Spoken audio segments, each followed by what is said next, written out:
Очень легкий проект в Arduino — это проект Fate.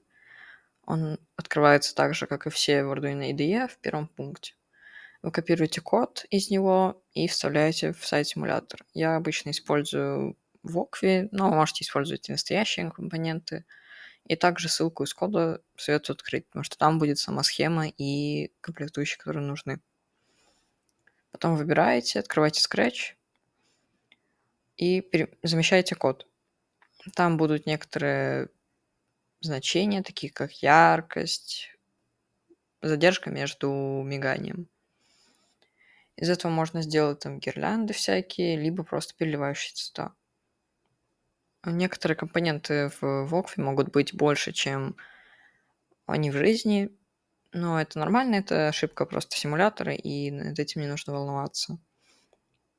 И тот же резистор, он просто тут больше.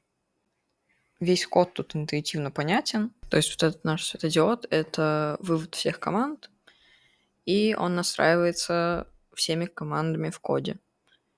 Те же самые задержки между миганием, та же яркость. То есть это все там настраивается, и это очень легко выучить и понять вообще. То есть это очень легкий проект. Делается он полностью по схеме. То есть это не должно вызывать у вас никаких проблем.